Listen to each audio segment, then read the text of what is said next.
Scrap lifting can be fun when you're making fun flowers and fun chevron patterns. Thank you so much for stopping by and joining me. Hi, I'm Katie Taylor, and I am joining the creative design team this month for a collab on finding inspiration and scrap lifting like a pro. So let's get started. I have a board pulled up that I save on Instagram. Now, I prefer to save all my inspiration pieces or my scrap lift pieces on Instagram for a couple of reasons. First and foremost, you can see up here that I have titled this little selection so I know exactly who it is. Even without that title, once you click on a thumbnail, you can tell who posted it. And so that's important when you're giving credit to the original creator. And then the other reason is that my scrap lifting style is more visual. So when I look at something I want to scrap lift, I'm looking at the whole of the project, not necessarily the techniques. Whereas if I was looking at that, I would want to save it from YouTube onto Pinterest. And then you can dive deeper into who created it if you don't already know. Now, one other thing is you want to make sure that it is okay to scrap lift them. I, as well as the other creative design team members, we put things out on YouTube because we want to be an inspiration, but some people do not. And so it's very important to kind of feel out your muse, so to speak, and ask if you can scrap lift them and give them credit. And so I, of course, have this board. I've been saving it for a while because we celebrated Erin's 10,000 YouTube subscriber hop. I don't know, not even a year ago, but she's already surpassed that, almost doubled it. But I've still kept this board because I like to kind of add things here and there. So this is the layout that I am going to be scrap lifting. And let me just point out a few things that I like. So I love the zigzags. I remember making a layout back in 2013, I think, that had zigzags in it, and so I want to recreate that. It's a fun fold. Whereas Erin used some scraps from a Cricut cut, I'm actually going to show you how to hand make that chevron pattern. And then of course I love the black and white with the pops of color, and so that is perfect for me to pull out the Bring Back Your Pack for Always collection that we just brought back. You can see the black and whites as well as some updated color palettes, the stamp set, and then I'm just going to kind of use some photos that I have of me and my husband at a friend's wedding. And so I'm probably going to trim down the red, kind of clashes with the desert rose. But we've got, you know, some regular poses, some silly poses. Even though I'm horrible at silly poses, I thought that it would be fun to include these. So I'm probably going to trim those down and then, like I said, use the updated colors. And then also in Erin's layout, she has the title that has the word friend in it. And then she also used a font that I love and I use often in PicMonkey, and that is the Hello font. So I've actually created a Cricut cut, much like Erin did. Mine is going to say friends, because the friends in this photo, we go way, way back. I could tell you how far back, but then that would definitely tell you my age and you guys would stop believing that I was 39. So let me clear off my workspace and then we can get started on that chevron tutorial first. For the chevron, you need your cutter. And then you need 2 by 12 inch strips of paper. Again, I'm using the For Always collection. And we are going to make some simple cuts and folds to make the chevron. That's what it looks like on the back. I haven't adhered anything down. And so I'm going to show you how to do that with these strips of paper. So you're going to want to take your strip. Now remember, it is 12 inches long. We are going to cut at every 1 inch, but we are going to stagger the cuts.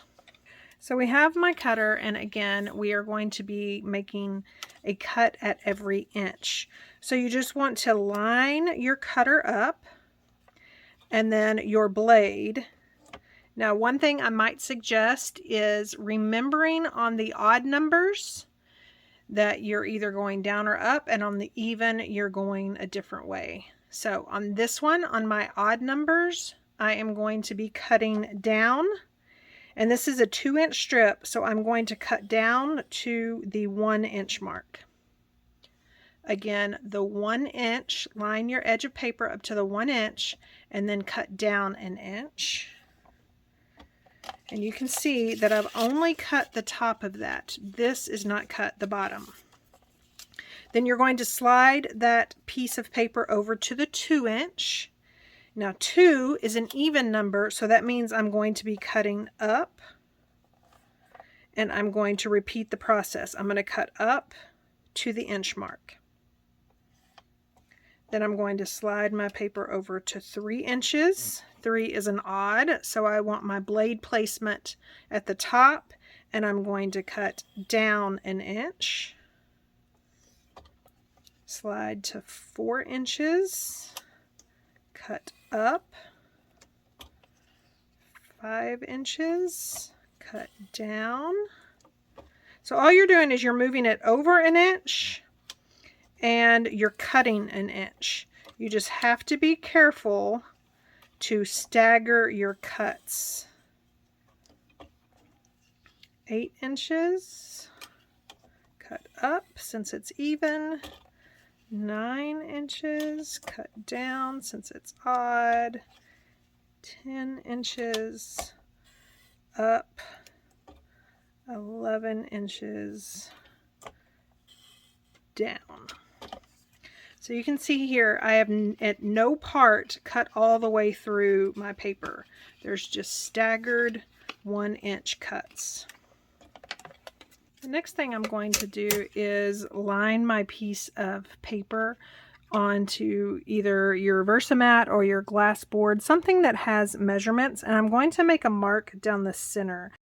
So this is a 2-inch piece, so I'm just making sure that it is lined up on an edge and an edge, and then I am putting my T-ruler on the 1 inch mark. And this is just to kind of help you also so you guys can see what I'm doing. Now since this is black, I'm using the reverse side, so I can't mark on it. You want to mark on the side that you're not going to see. So since this is black, I am going to use a white gel pen, and I'm just going to make a mark down that 1 inch center. And then the other thing I'm going to do, just to make it a little bit easier, is go ahead and apply adhesive. This is a purely temporary thing, but it's just going to help those stay down just a little bit better. So I'm just going to apply adhesive and straddle that 1 inch mark. Being careful not to rip at my cuts. So then the other thing you want to do is, I'm going to start with this slit right here. Again, this is the side I want to see. So this cut, I'm going to fold toward the outside. And once you get your ends pretty much set in place, this process is pretty easy. So you'll see that I'm folding this over to the white line and just kind of pressing down with my fingers for right now. You want to bring in a bone folder here in a little bit to really crease that, but I usually like to either do 2 or do the entire quad before. And then you're going to take the opposites and fold them the opposite way.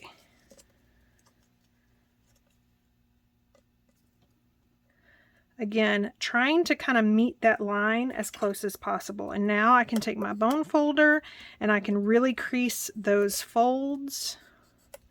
And you can see that chevron coming out. So then you're just going to repeat the process. Again, opposites. So back and forth, back and forth. Again, those ends are the hardest, and so I've found that if you fold the cut to the outside, then they'll all be the same.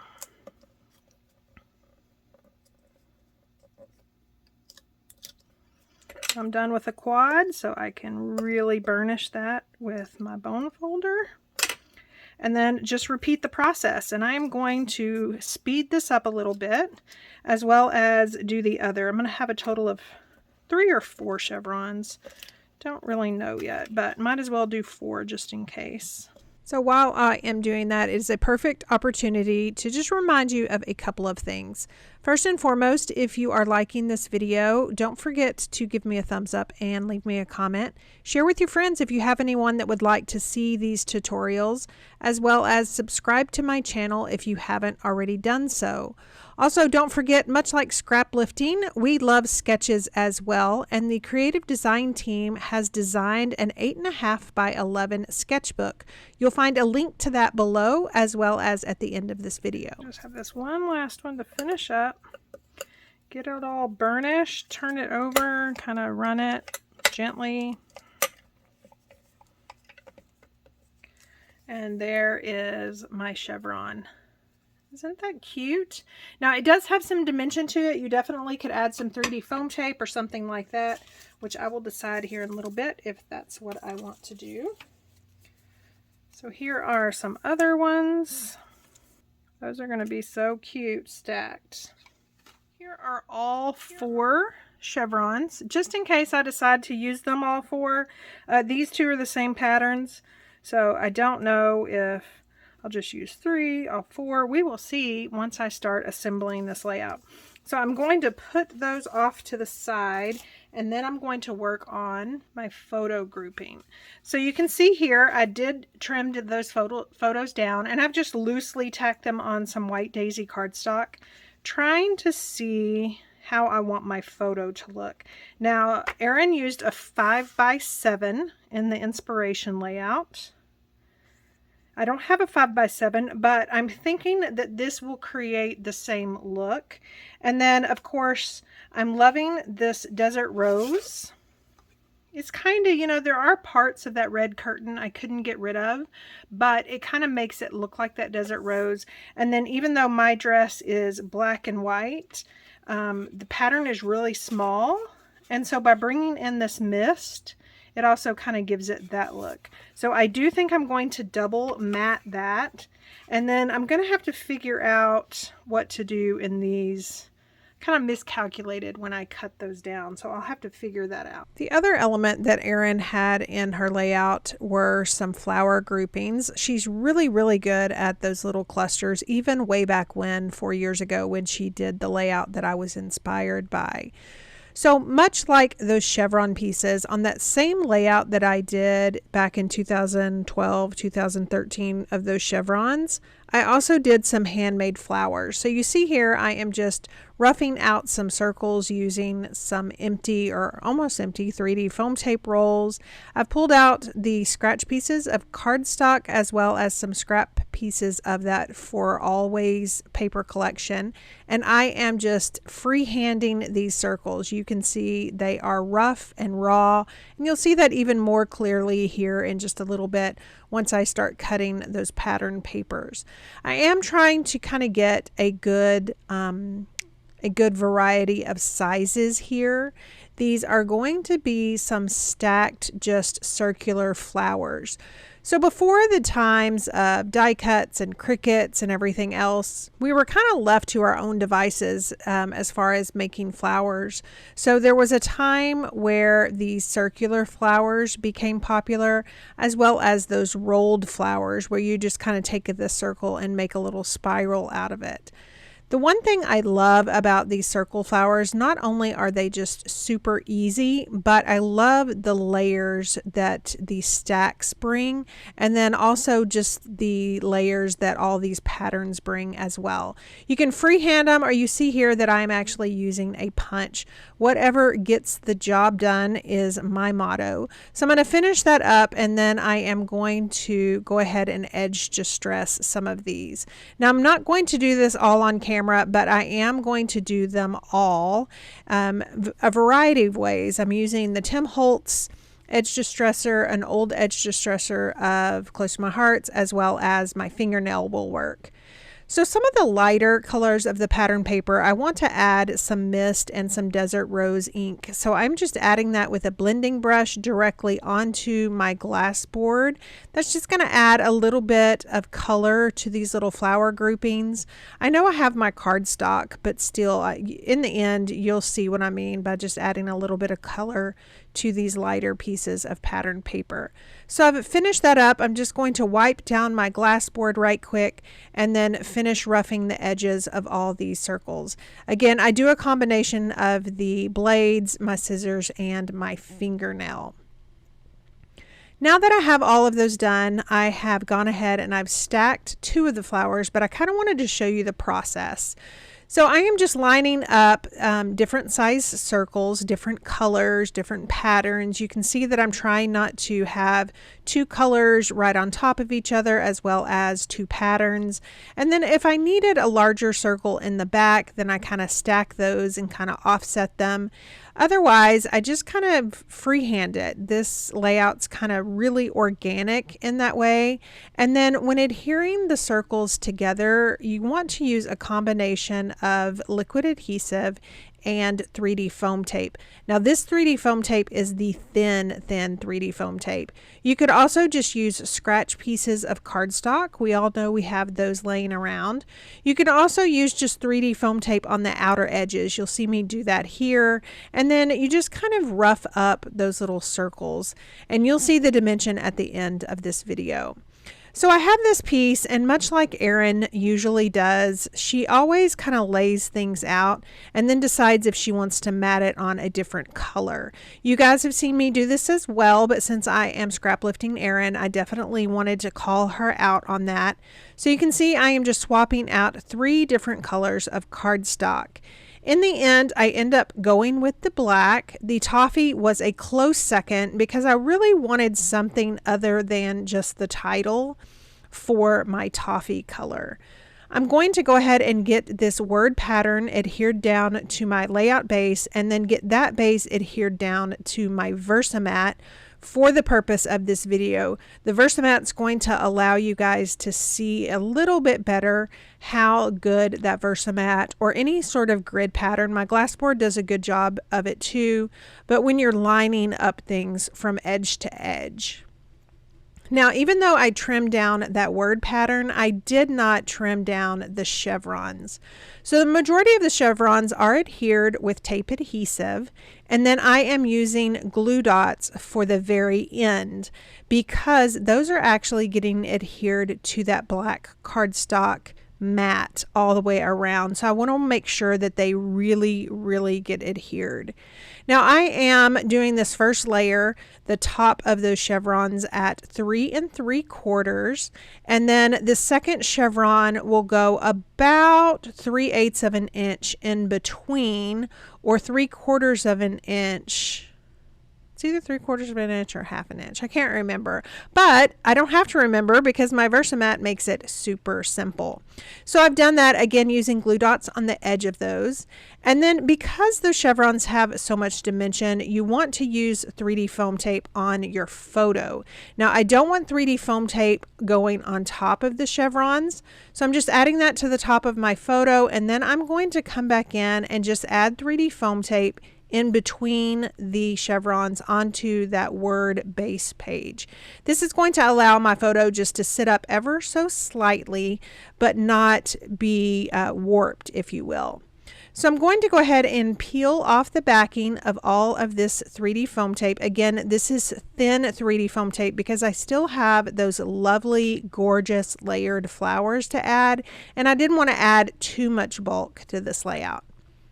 Just going to make sure that photo is straight and then really get that tacked down, remove my layout from my Versamat, and remove the adhesive using my rub and remove eraser. Now here is that hello font that Erin used in her video. I did the same, and again I cut it with that toffee cardstock. Now although I did not use the toffee base page, I am going to bring in some toffee color here in just a second.